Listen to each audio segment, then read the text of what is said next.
And the winning runner at a Beijing half marathon for humanoid robots finished the race today in 50 minutes and 26 seconds, significantly faster than the human world record of 57 minutes recently set by Jacob Kiplimo. And comparing human and robot running times may seem unfair. One social media user observed, "My car can outrun a cheetah too." Still, the winning time is a massive improvement over last year's race, and when the fastest robot finished in 2 hours and 40 minutes. Back then, I scoffed that this would not be an impressive time for a human. And Jeff Bezos' space company Blue Origin successfully reused one of its New Glenn rockets for the first time ever on Sunday, but the company failed at its primary mission, delivering a communications satellite to orbit for customer AST SpaceMobile. And AST SpaceMobile issued a statement Sunday afternoon that the upper stage of the New Glenn rocket placed Bluebird 7 satellite into an orbit that was lower than planned. The satellite successfully separated from the rocket and powered on, and the company said, but the altitude is too low to sustain operations and will now have to be deorbited, left to burn up in the atmosphere of Earth. That. Olivia Rodrigo made a surprise appearance during Addison Rae's Coachella, set on Saturday, and Halsey was one of the attendees in the crowd. The 31-year-old musician took to Instagram after the performance and shared a video of the driver's license hitmaker's performance and wrote, "Favorite girl," over it. And Charlize Theron openly criticised Timothée Chalamet for his views over ballet and opera, which he considered the forgotten arts. In a new interview, the 50-year-old actress shared that dance was probably one of the hardest things she ever did. And Minister of State for Finance Bilal Azar Kayani has visited the Overseas Investors Chamber of Commerce and Industry, OICCI, in Karachi and held discussions with its leadership as part of ongoing consultations for the federal budget 2026-27. And the meeting was focused on the broader economic outlook, upcoming budget priorities and government efforts to promote business activity, improve the investment climate and expand the tax base through sustained reforms, and the Ministry of Finance said in a statement. That Hollywood just got a next-generation crossover. Eddie Murphy confirmed that his son Eric and Martin Lawrence's daughter Jasmine have welcomed their first child together, making the comedy legend's grandparents at the same time. They just had a baby girl. Eddie, 65, told E! News on April 18. They just had her 2 weeks ago, or a week ago. And Meghan Markle shared a warm glimpse of life after their Australia trip on Sunday. She posted short Instagram stories celebrating the couple's return home to California after a packed tour across Melbourne, Canberra and Sydney. That. 8 children with ages ranging from 1 to 14 were killed in a mass shooting on Sunday in the U.S. state of Louisiana, and the suspected gunman was later fatally shot by police during a vehicle chase. Local authorities said the incident was the latest mass shooting in the United States. Shreveport Police Department spokesperson Christopher Bordelon said at a news conference that some of the children were related to the suspected gunman and that the shootings occurred in 3 residences. And Islamabad Deputy Commissioner Irfan Nawaz Memon on Sunday dismissed as fake on Sunday a notification announcing that all public and private offices in the federal capital and Rawalpindi would remain closed from April 20 until further notice. In a social media post on X, Memon said citizens are requested to refrain from sharing unverified or fake news. Please rely only on official handles of the district administration, Islamabad, for authentic updates. That. The Israeli military published for the first time a map of its new deployment line inside Lebanon on Sunday, bringing dozens of mostly abandoned Lebanese villages under its control. Days after a ceasefire with Hezbollah took effect, there was no immediate comment from Lebanese officials or from Hezbollah. Israel and Lebanon agreed on Thursday to a US-backed ceasefire in fighting between Israel and Hezbollah. That Billie Eilish lived out every Justin Bieber fan's dream who grew up listening to the pop star's hits like Baby Sorry and Never Say Never. As the Coachella headliner invited her upon the stage for One Less Lonely Girl, the 24-year-old songstress was visibly overtaken by emotions as she joined the Daisy's hitmaker on stage, and even more emotional after she got back to the audience. And Jennifer Aniston is sending her love to her ex-husband as he embarks on a new chapter. The Friends alum quietly showed support for Justin Theroux after he welcomed his first child, with wife Nicole Bryden Bloom liking the couple's baby announcement on Instagram. Also celebrating the news was Aniston's longtime friend and Friends co-star Courtney Cox. And 8 children were killed in a shooting spree early Sunday in the southern U.S. state of Louisiana. In what police said appears to have been an incident of domestic violence. The gunman, who was not immediately identified, was fatally shot by police after a car chase, officials said. And British police said they had arrested 7 people on Sunday over what they said was a national coordinated plan by activists who want to tax the super rich to damage and steal from high-end stores. The 7 individuals, 1 man and 6 women, were detained in Salford in northwest England on suspicion of conspiracy to steal, Greater Manchester Police said. That Prime Minister Shehbaz Sharif held a telephone call with Iranian President Masoud Pezeshkian on Sunday, reaffirming during the conversation that Pakistan would remain fully committed to its honest and sincere efforts to advance regional peace and security. The conversation, which was detailed in a statement by the PM's office, took place after US President Donald Trump confirmed that American representatives were headed to Islamabad for another round of talks with Iran.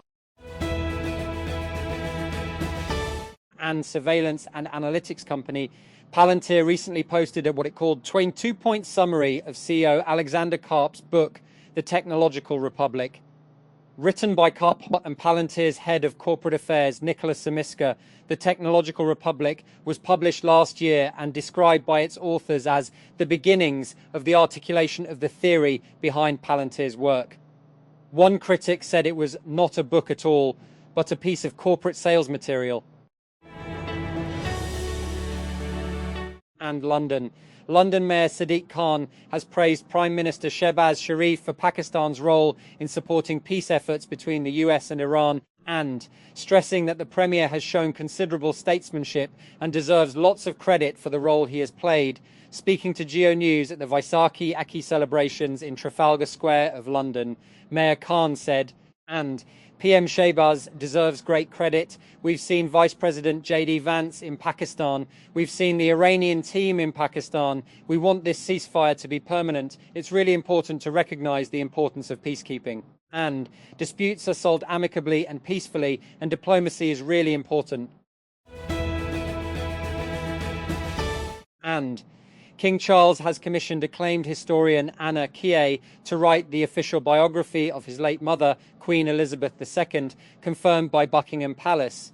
Key, an award-winning author and director of the Landmark Trust, has been granted rare access to the Royal Archives, allowing her to study a vast collection of private papers and official documents linked to the life and reign of Britain's longest-serving monarch. That Andre Royo has officially joined the cast of Man of Tomorrow, the upcoming Superman-related film directed by James Gunn. Royo is best known for playing Bubbles in The Wire, a role that made him widely loved and respected. And Wizards Beyond Waverly Place is bringing back some familiar places for Season 2. Selena Gomez is set to reunite with Jennifer Stone and Maria Canals-Barrera for the upcoming second and final season of the Wizards of Waverly Place reboot. It was announced on Friday, April 17. And Indian officials called for the swift implementation of a proposed regional energy hub in Sri Lanka. At the start of bilateral talks in Colombo on Sunday, the planned oil hub in the northeastern port of Trincomalee featured in a meeting with Sri Lankan President Anura Kumara Dissanayake, India's visiting Foreign Secretary Vikram Misri told reporters. That Marden, Khyber Pakhtunkhwa Chief Minister Sohail Afridi said on Sunday that he had conveyed a message to incarcerated PTI founder Imran Khan, stating that he was ready to be in Islamabad, ostensibly to hold a power show in the federal capital. I conveyed to him that I am ready, the nation is ready, Pakistanis are ready. If you give us the go-ahead, we will be in Islamabad the next day, he told a charged crowd at a public gathering in Mardan. And welcome back to TechCrunch Mobility, your hub for the future of transportation, and now more than ever, how AI is playing a part.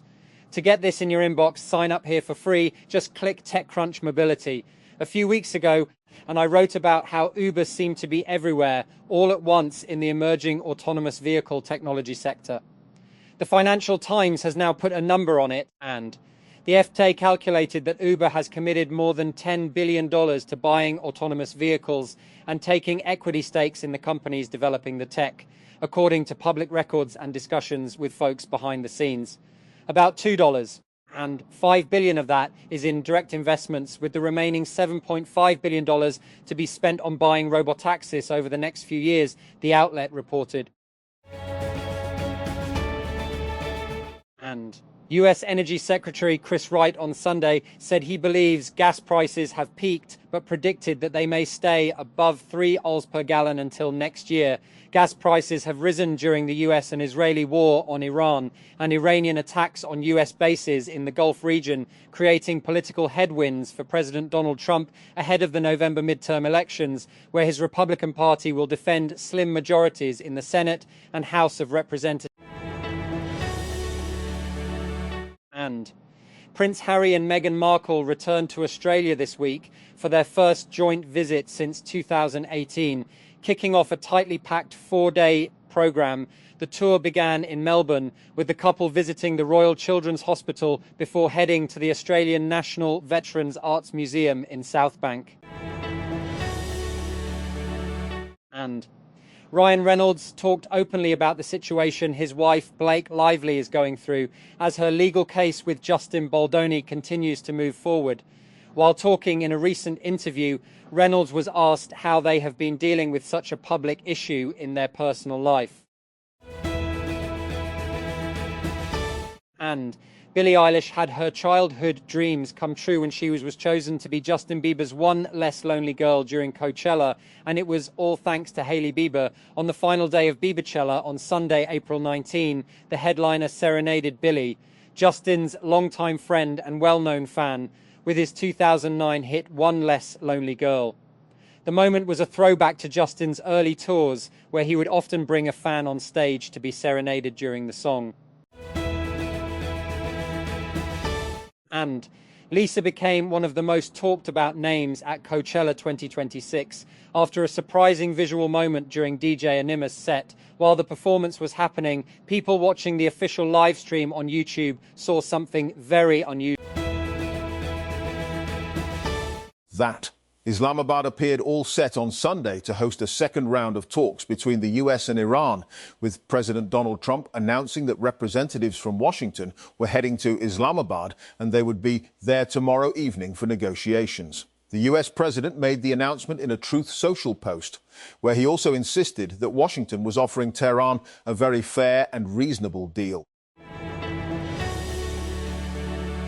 And the Pakistan Software Houses Association hosted a high-profile HBL Piat Shah CXO meetup in Karachi on Friday, April 17, 2026. The exclusive event brought together leading IT industry executives, policy and government officials for detailed consultations on accelerating Pakistan's IT exports and navigating the nation's digital transformation. Ali Rashid, Special Assistant to the Chief Minister, SACM, Sindh on Information Technology, and attended as the chief guest. Addressing the gathering, he stated that Sindh Chief Minister Murad Ali Shah has positioned information technology as a fundamental pillar of the province's economic growth.